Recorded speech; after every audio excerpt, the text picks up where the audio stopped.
Halo semuanya, selamat datang di segmen kami Gempi, gebrakan mau pemilu. Gimana nih kabar kalian akhir-akhir ini? Soalnya kalau kita lihat-lihat nih, cuaca lagi buruk banget ya. Jadi untuk menemani hari-hari yang kalian mungkin yang lagi boring atau sedih, mungkin yang juga mau cari hiburan, kita ada di sini. Dengan saya hostnya, Alia Mukbita Putri. Dan aku Daniel Malvigo Kiar sebagai host juga. Kami akan membawakan tema berjudul politik uang. Kalian pasti tahu kan politik uang, nggak mungkin nggak tahu nih. Soalnya lagi kasus-kasus zaman sekarang tuh lagi ramai banget gitu. Apalagi kalau kita ngomongin soal politik. Benar. Kalau nggak mungkin politik tuh nggak mungkin jauh-jauh dari uang. Nah, sebelumnya kita ada narasumber di sini yang Ibu Rosalina, silakan. Baik, terima kasih atas kesempatannya Bita dan juga Daniel. Saya perkenalkan, nama saya Rosalina Dewi Heriani MPD. Saya seorang dosen dari salah satu universitas swasta yang ada di Jakarta. Dan saat ini saya juga sedang menjalani peran sebagai mahasiswa program doktoral S3 di universitas ternama di Kota Bogor. Iya. Keren banget. Kalau kita lihat-lihat nih, Ibu kan berpengalaman banget nih dalam hubungan kepemerintahan, terutama Ibu dosen gitu. Nah, berarti Ibu punya banyak gitu pengalaman yang bisa di-sharing di sini untuk tema kita kali ini. Kalau dibilang punya pengalaman yang banyak gitu ya terkait dengan pemerintahan sih enggak ya gitu, karena ya mungkin pengalamannya lebih kepada membangun kedekatan dengan mahasiswa-mahasiswa gitu ya, dengan sesama rekan sejawat dosen, dan juga lebih kepada mengedukasi mahasiswa, apalagi terkait nanti musim pemilu ya tahun depan 2024. Itu sebenarnya tugas kami gitu sebagai seorang pendidik, apalagi mahasiswa mereka mungkin bisa jadi baru pertama kali menjadi pemilih pemula. Nah, disitulah peran seorang dosen untuk bisa mengedukasi agar mereka mampu menjadi bisa dibilang pemilih yang cerdas. Jadi Ibu, kalau dari Ibu sendiri ada nggak sih Bu kayak pengalaman dalam politik uangnya terlibat sendiri Bu, atau Ibu tahu kasus yang lagi ramai dibicarakan di media Bu? Oh, baik. Terima kasih atas pertanyaannya. Nah, kalau saya sendiri sih sebenarnya nggak punya ya pengalaman langsung terkait dengan politik uang. Hanya mungkin dulu tuh sesekali tuh pernah itu ada orang yang datang ke rumah menawarkan akan memberikan sembako gitu ya, tapi dengan catatan harus memberikan fotokopi KTP gitu. Nah, tapi untuk kasus seperti ini terus terang di awal tuh saya udah menolak gitu. Karena apa? Karena sebenarnya praktek-praktek semacam ini tuh harus dihilangkan gitu, dan kita sebagai masyarakat tuh harus bisa tegas dan juga cerdas gitu. Namun kalau kita kembali lagi ke masyarakat, masih banyak banget masyarakat yang mau menerima itu kayak gitu ya. Kalau dari pendapat Ibu sendiri, menurut Ibu apa sih alasan-alasan mereka melakukan hal-hal tersebut? Hal-hal dalam kutip politik uang itu. Oke, ya kalau menurut saya gini, ketika seorang calon legislatif atau seorang calon pemimpin yang mereka memiliki ambisi untuk bisa menduduki jabatan di sebuah instansi atau menjadi wakil rakyat, tentunya mereka tuh harusnya bisa bercermin gitu ke dalam diri mereka sendiri. Kalau memang mereka itu yakin punya kapasitas, punya kemampuan gitu ya, saya yakin mereka nggak akan mau gitu melakukan hal-hal seperti ini. Tapi kenapa pada kenyataannya banyak yang melakukan praktek-praktek yang seperti menyuap seperti itu ya, bisa dipastikan karena mereka tidak percaya diri terhadap kemampuan mereka sendiri, sehingga karena nggak punya rasa percaya diri mereka berniat atau menghalalkan segala cara. Salah satu bentuknya yaitu politik uang. Jadi kalau menurut saya berangkat dari ketidakyakinan yang ada di dalam diri mereka sendiri itu sih. Karena kalau mereka yakin mereka punya kompetensi, terus mereka juga sudah banyak berkontribusi terhadap masyarakat, saya rasa mereka nggak akan pernah khawatir gitu ya, mereka nggak akan mendapatkan suara seperti itu. Dan untuk pertanyaan selanjutnya, menurut Ibu kasus-kasus yang kan ramai ya Bu ya, kan tadi seperti yang Ibu bilang di masyarakat, kasus-kasus yang iya banyak, apalagi yang pemerintah yang sampai kemarin yang ada yang nyuap buat ngasih-ngasih ini buat pemilu biar mereka dipilih. Menurut Ibu kasus-kasus seperti itu udah ditangani dengan baik belum sih sama Pemerintah. pemerintah, sama kepolisian terutama kan, karena itu emang tugas mereka kan. Menurut Ibu udah ditangani dengan baik belum? Atau emang kayak ya udah biarin aja gitu? Oke, ya.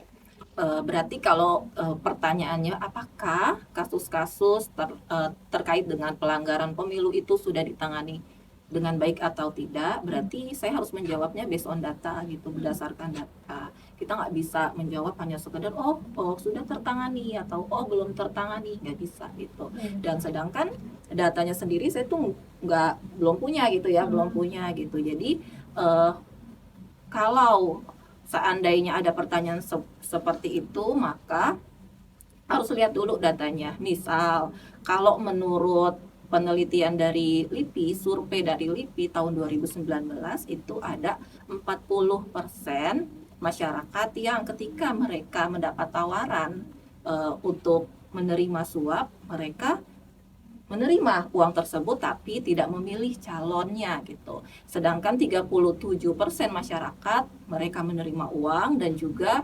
mencoblos gitu kan, sesuai dengan orang yang tadi menyuapnya. Nah, terus kalau dikaitkan lagi dengan apakah pemerintah atau lebih tepatnya Banwaslu gitu ya sudah menjalankan perannya dengan baik, ya maka di sini sih kalau secara formal atau secara normatif itu harusnya mereka sudah menjalankan dengan baik. Nah, tapi karena saya tidak memegang data tersebut, maka saya tidak bisa menjawab secara pasti. Gitu. Kalau untuk kita nih sebagai rakyat, mungkin kita akan lebih dipilih sebagai target-target kan, target-target terutama dalam penyuapan itu. Nah, sebagai rakyat nih kita harus gimana sih untuk menolaknya? Apakah kita harus lapor ke pihak berwajib atau kita hiraukan saja atau gimana? Kalau dari saya pribadi sih gini, ketika misalkan ada seseorang yang datang ke rumah kita, sebut saja misalkan ketika serangan fajar gitu ya, menjelang detik-detik pencoblosan, ya kita bisa menolaknya dengan cara yang baik, dengan cara yang santun. Misalkan, mohon maaf Pak, gitu, kami tidak bisa menerima pemberian ini karena ini merupakan salah satu bentuk suap, dan kami juga sudah memiliki calon gitu, calon yang memang menurut kami tuh sudah baik yang akan kami pilih nanti pada saat pemilu. Mungkin seperti itu. Jadi lebih baik kita bicara langsung saja gitu. Atau bisa juga kalau kita melihat ada praktik-praktik gitu ya tentang suap atau apapun itu, kita bisa melaporkannya ke Banwaslu. Gitu. Tapi tentunya proses pelaporannya itu akan sangat panjang. Sama untuk yang pertanyaan selanjutnya nih, menurut Ibu kan tadi udah disampaikan kan kalau menurut Ibu calon caleg yang kayak yang baik itu kan yang harus percaya diri kan dia, dan harus jujur apalagi kan. Nah selain itu tuh menurut Ibu ada nggak sih kayak calon Sifat-sifat legislatif yang harus yang harus dimiliki gitu? Oke, iya, tentunya ya bagi kalian nih pemilih-pemilih, apalagi pemilih baru ya, pemilih yang muda gitu, yang baru pertama kali memiliki kesempatan untuk menjadi pemilu, pilihlah calon pemimpin yang berintegritas. Itu nomor satu, berintegritas. Karena kalau seseorang sudah berintegritas, maka munculnya kewibawaan, adanya kejujuran di dalam dirinya dia, dan selanjutnya takut akan Tuhan gitu. Karena seseorang atau pribadi yang dia sendiri takut akan Tuhannya, saya yakin seseorang tersebut nggak akan berani gitu untuk melakukan hal-hal yang buruk, hal-hal yang dilarang gitu ya, apalagi sampai merugikan orang lain. Nah, itu. Dan selain itu, kalian juga harus memastikan rekam jejak dari calon yang akan kita pilih. Sekarang ini kan media sosial itu udah luar biasa gitu ya. Terus lagi pula juga informasi sudah banyak tersebar di dunia maya, di dunia internet. Kalian bisa cek misalkan ketika kalian ingin memilih salah satu calon, bisa kalian pastikan cari dulu gitu rekam jejaknya di internet, coba lihat bagaimana mereka, bagaimana kemampuannya, bagaimana kompetensinya, bagaimana integritasnya, apa saja yang sudah mereka berikan atau lakukan kepada masyarakat. Nah, dari situ kita bisa menilai apakah calon yang akan kita pilih tersebut itu memang calon yang benar-benar amanah, seperti itu. Mungkin Ibu bisa kasih pesan-pesan untuk pemilih yang muda yang akan memilih di pemilu mendatang gitu. Ada nggak sih Ibu pesan-pesan untuk mereka gitu biar mereka nggak salah apa ya istilahnya nggak salah pilih gitu? Oke, iya baik. Pesan saya untuk para pemilih baru gitu ya. Nah, pastikan bahwa kalian memilih calon wakil rakyat yang memang benar-benar mumpuni, yang memiliki kompetensi gitu ya, yang berintegritas tinggi gitu. Tentunya gimana caranya? Mudah saja. Kita lihat apa gagasan yang mereka tawarkan gitu ya. Lihat dulu gagasannya. Kalau kita tertarik dengan gagasannya, kita lihat mereka itu berasal dari partai yang mana. Kita cek dulu gitu, kita cari tahu melalui rekam jejak partainya. Setelah itu kita juga bisa mencari tahu tentang rekam jejak si calon tadi gitu. Tentunya dengan kita browsing di internet dan sebagainya. Sekarang kan mudah banget. Hanya kita ketik nama calon tersebut sudah muncul semua apa yang pernah mereka lakukan gitu. Dari situ mungkin bisa kita jadikan pedoman ya. Apakah calon yang akan kita pilih merupakan figur yang tepat gitu. Jadi bagi calon pemilih yang baru tetap semangat ya semuanya, kita semua harus positif bahwa bahwa pilihan kita itu yang akan menentukan nasib negara kita 5 tahun ke depan. Jadi gimana guys? Kalian mau jadi pemilih yang cerdas atau pemilih yang gagal?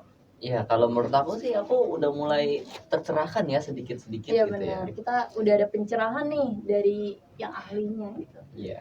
Jadi ingat ya satu hal, jangan milih karena uang. Iya, milihku karena uang. Bener tuh.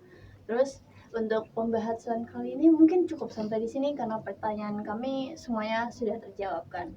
Jadi stay tune terus buat updatean selanjutnya ya. Dadah. See you guys. Nah.